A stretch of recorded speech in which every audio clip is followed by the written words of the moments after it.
Ayan guys, kamusta kayo dyan? Welcome back dito sa latest live legal political marites analysis with my very good friend Attorney Dino. Attorney Dino, it's nice Attorney to be Dino. back. It's nice to be back.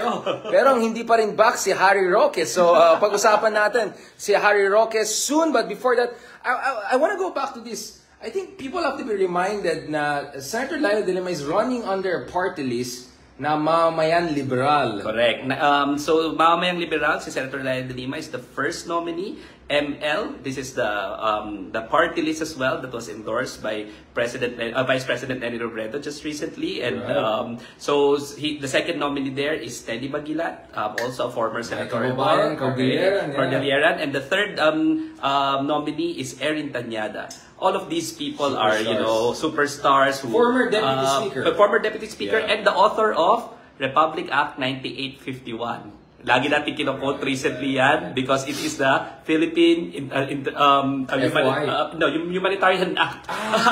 International Humanitarian Act. The ICC. So the reason why the legal basis that was used by the Marcos administration to turn over or to surrender President Duterte to the ICC is RA 9851. Ang principal sponsor niyan si Erin Tanyada. Ang principal sponsor ng Four-Piece Act, yung pinaka-surgical at pinaka-precise na ating binibigay sa pinaka may hirap ay si Laila de Lima, Four-Piece Act. Siya rin yung author ng Magna Carta for the Poor. Siya rin ang author ng Senior Citizen Commission Act. Imagine mo, tatlo sila in a single party list. ML, Mamamayang Liberal, number 6 sa balota. No? So kung gusto niyo talaga ng real public servants in the House of Representatives that will really represent the interests of the marginalized, ML party list, number 6. Yun.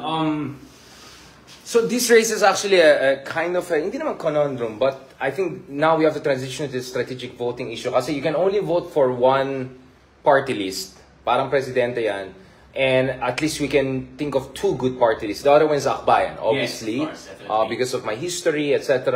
For me, Akbayan is the other one I think that people have to seriously consider. Of course, this is party of Senator Riza Ontiveros. What is your advice sa mga, essentially, Team Liwanag supporters? Yeah. Should they strategically divide their votes between the two sides to make sure that each side have a choice? Kasi you don't want to have a scenario whereby wala si Chel or wala si Leila. Parang, oh my God. And at the same time, you want to keep Percy there. You want to give all of the other good nominees a chance. Paano, bro? How do you think about that? Well, I think there has to be a conversation on how we're going to divide the progressive votes, di ba? Yung mga strategically divide, no? But definitely, kailangan, kasi din ko rin si Dean Shell, is a spectacular person, super good, super great lawyer, the chairperson of the Free Legal Assistance Group. So definitely, and these two entities are allies. So siguro sa mga pamilya natin, kung meron tayong mga iniisip na di ba, pwedeng tatlos, kung 4-5 kayo, divide din na, 3-2, ganyan. Pero definitely, right now, ang Akbayan is a little bit higher in the survey. Yeah, parang halos sure na si Chel. But again, not to be complacent about this. I think nakakabala na yung mga Duterte youth type ay halos sure na magkakatatlo. Ang daming mga dodgy. Ano nga palang number ng Akbayan sa para alam na nila? Now you put me on the sorry. I'm so sorry about that. Now I feel embarrassed.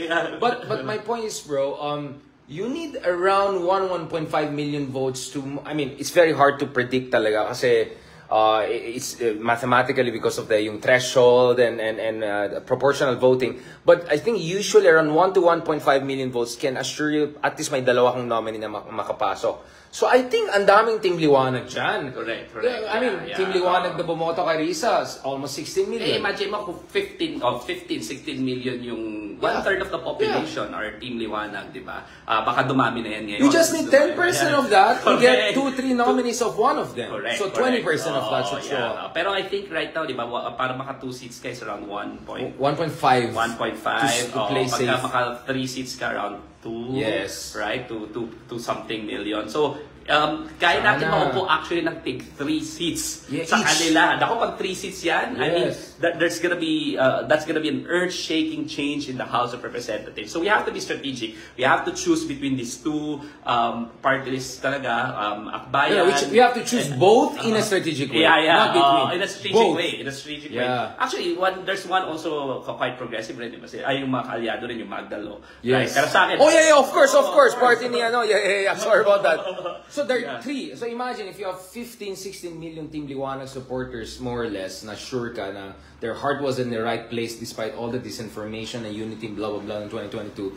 Imagine if only 25-30% of that shows up strategically for, even just a third shows up strategically for this 3-party list na magaling. May chance ka na to have the... Tsaka alam mo, kahit... Gary Alejano running again. Gary Alejano sa first coming. Alam mo, Patriot yan. Kahit na magkakaiba sila sometimes ng stance sa mga different issues, ultimately, pagka nagkagibitan, magkakakampi mga yan. Sa ibang mga issues, there's no such thing as a perfect in sync, di ba, ng mga principles. Magkakaiba rin naman yan, di ba? Iba yung Akbayan, iba yung Liberal Party, iba sila sa political spectrum, lalong-lalo ng iba yung Magdalo. But they rode the same lake. But when push comes to shove, when it comes to national interest, the Philippines doing what is right, magkakakampi yan. Especially Sara impeachment, right? Because let's talk about it. So, almost certain that the trial will push forward after these elections. And magkakaroon ng prosecution team. I mean, you have Luistro and some of the other lawyers, but you would want the Chel Joknos, the Leila de Limas, these top-level lawyers to be there, right? Top-level lawyers, senior statesperson, and merong pedigree and respect, not only domestically, but internationally. In fact, when Leila de Lima goes anywhere, whatever university it may be, welcome, whatever office it may be recognized, because so there are so many, there's a European Council resolution about her case, there was a United Nations working group on arbitrary detention about her case, the UNCHR. Senator Rubio, Secretary Rubio, Secretary Rubio tweeted. Time Magazine, Top 100, I mean, everything. Everything. So may pedigree. And those are the kinds of caliber of leaders that we would want when it comes to the House and the Senate. And pag pumasok sila, I'm sure, mag-iiba ang dynamics yan. Yeah, now, let's talk about the other thing. Kasi pasok si Bam and Kiko, at least in one of the major surveys which will be released soon, hindi na nasabihin sino. Aimee went down, but Bongo is still very strong. Bato is kind of in the mix. Do you think also it makes strategic sense for? Do you think it also makes strategic sense for? Sorry about that.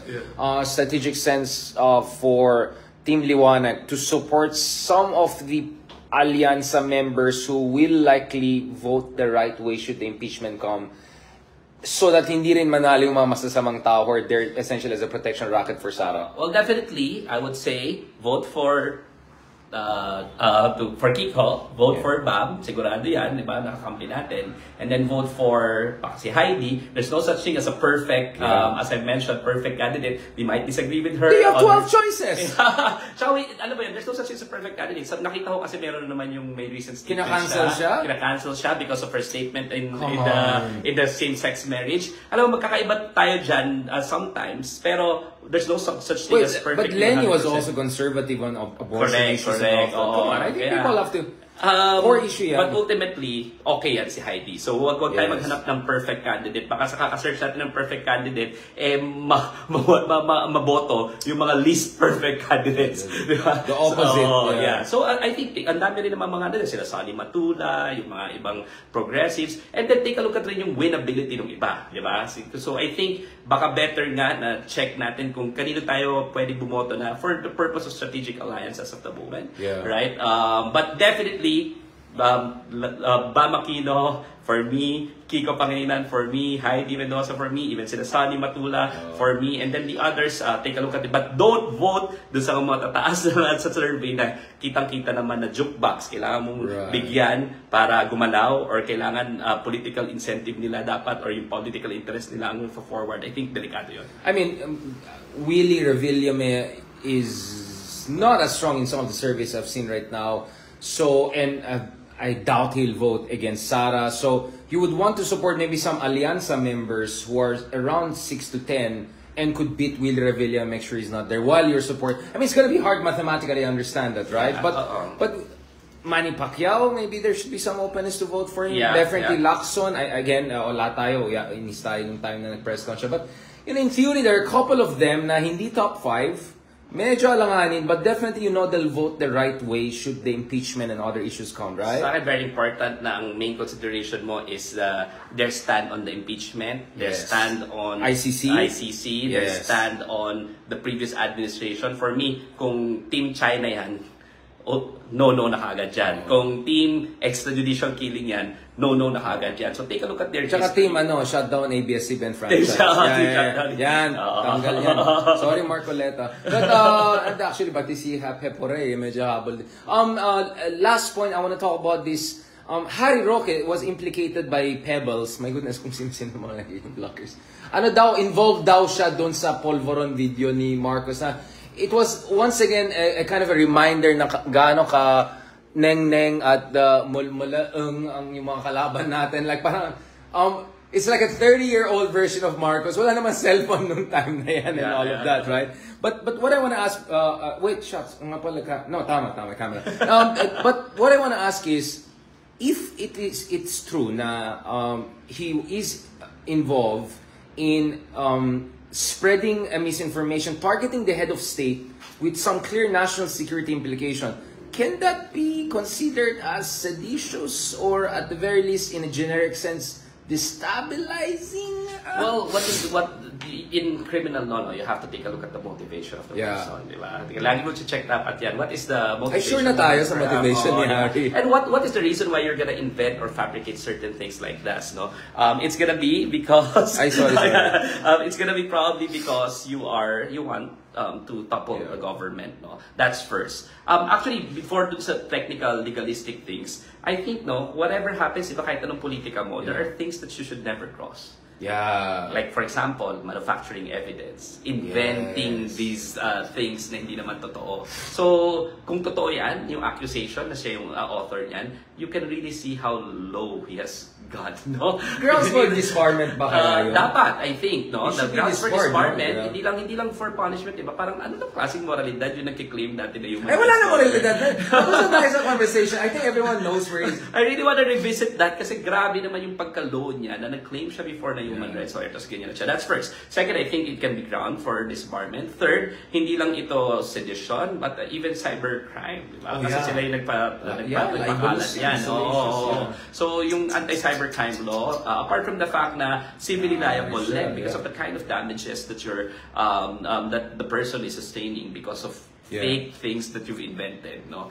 Pero kasi naging script na yan ng Davao Group, 'di ba?